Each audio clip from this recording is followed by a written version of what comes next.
Hello friends, Bihar university Muzaffarpur BA part 2 session 2021 से 24 का exam 31 अगस्त से शुरू होने वाला है और अभी तक आपने कुछ भी नहीं पढ़ा है या आपको केस पेपर में क्वेश्चन आंसर की भाषा समझ में नहीं आ रही है तो आप टॉप 10 इंपॉर्टेंट क्वेश्चन आंसर के पीडीएफ से बहुत कम समय में एग्जाम की तैयारी कर सकते हैं।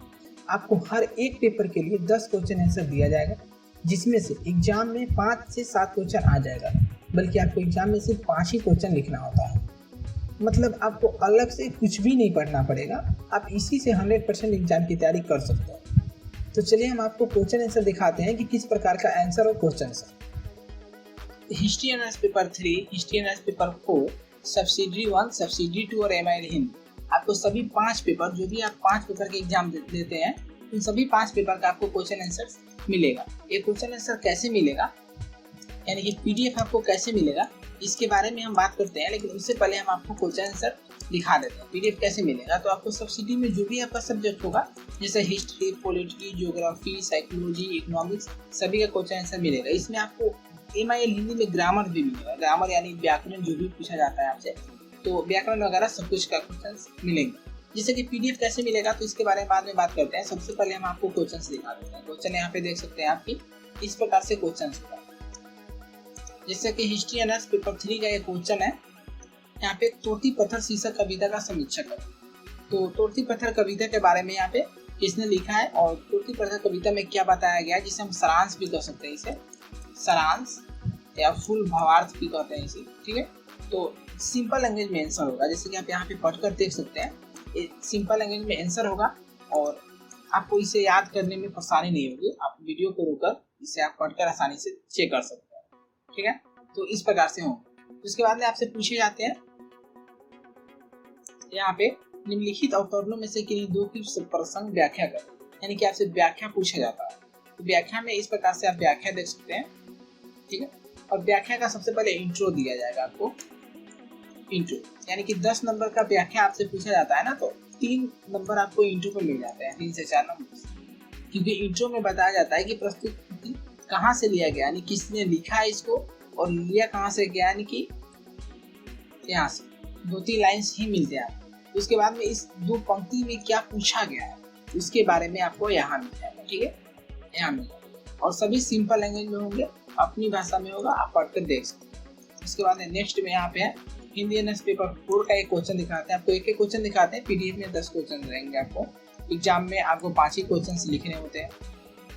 जिसे कानों में कंगना शीर्षक कहानी का समीक्षा करें।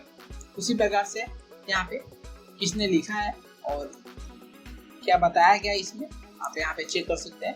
ठीक है, चेक कर सकते हैं आप यहाँ पे। और उसके बाद में फिर पूछा जाता है आपसे, इसमें पूछे जाते हैं, वहाँ पे आपसे यहाँ पे 4 पूछे जाते हैं, वहाँ पे आपसे 2 पूछा गया था पेपर 3। ठीक है, 4 पूछे जाते हैं। तो इसमें होता है ना, एक वो व्याख्या जो था वो कविता का था, यानी पेपर 3 में कविता में से पूछा जाता है। यहाँ से जो है वो कहानी से पूछा जाता है। कहानी के बीच में से एक लाइन को निकाल दिया जाता है। जैसे कि मेरी समझ में तो मनुष्य होना राजा होने से अच्छा है। कहानी के बीच से एक लाइन से निकाला गया और इसके बारे में पूछा जाता है कहाँ से लिया गया है। तो आंसर देखो, अवतरण अजात शत्रु नाटक से लिया गया है।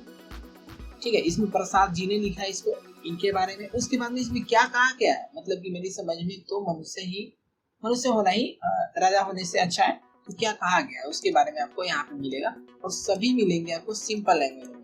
ठीक, उसके बाद एमआईएल हिंदी का भी क्वेश्चन सबको दिखा देते हैं। यहाँ पे आप देख सकते हैं कि यहाँ एमआईएल हिंदी 100 मार्क्स का एक क्वेश्चन है। मुक्तिधन कहानी का सारांश, जो भी सारांश है वो सिंपल लैंग्वेज में आपका चेक कर सकते हैं यहाँ पे सारांश। ठीक है, इसी प्रकार से आपसे जो भी इसमें भी अवतरण का व्याख्या पूछा जाता है, आपसे 2 पूछे जाते हैं इसमें भी पेपर 3 की तरह। और यहाँ भी इस प्रकार से कविता से ही लिया जाता है। जैसे चेक कर सकते हैं, यहाँ पे आप देख सकते हैं कि कहाँ से लिया गया, विराम चिन्ह कहानी से लिया गया है और लेखक किन्हें है तो जनशंकर प्रसाद। क्या पूछा गया है इसमें, तो ये सब पूछे गए हैं, आप चेक कर सकते हैं। टाइम लग जाएगा अगर उतना बताएंगे तो। यहाँ पे पीडीएफ आपको यहाँ पे जो भी पूछे जाते हैं, विपार्थिक सब पूछे जाते हैं, विलोम सब जिसे एंटोनिम्स कहते हैं। और यहाँ पे आपसे मुहावरा भी पूछा जाता है। इस प्रकार से मुहावरा पूछे जाते हैं और आप कुछ मुहावरा मिलेगा आपसे जो सिलेक्टेड होते हैं, आप बार बार पूछे जाते हैं। आप इसी से एग्जाम की तैयारी कर सकते हैं। ये पीडीएफ आपको कैसे मिलेगा, तो पीडीएफ के लिए आपको व्हाट्सअप करना होगा। ठीक है, अब कहाँ व्हाट्सअप करना होगा तो हम आपको दिखाते हैं कैसे। व्हाट्सएप कहाँ पे करना है आपको, तो आपको यहाँ पे व्हाट्सएप करना है। ठीक है, आपको पीडीएफ के लिए व्हाट्सएप कीजिए। आपको इस नंबर, आपको जो भी इसमें नंबर दिखाई दे रहा है ना, इस नंबर पे आपको व्हाट्सएप करना है। ठीक, व्हाट्सएप पे ही आपको पीडीएफ सेंड कर दिया जाएगा।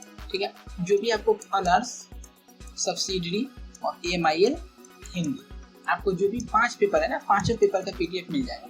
बल्कि इसके लिए आपको पीडीएफ का मेंटेनेंस चार्ज पेमेंट करना होगा। मेंटेनेंस चार्ज पेमेंट करने के बाद आपको पीडीएफ सेंड कर दिया जाएगा व्हाट्सएप पे। इसी से एग्जाम की तैयारी 100% कर सकते हैं। आपको इधर उधर से पढ़ने की जरूरत नहीं। तो thank you so much for watching.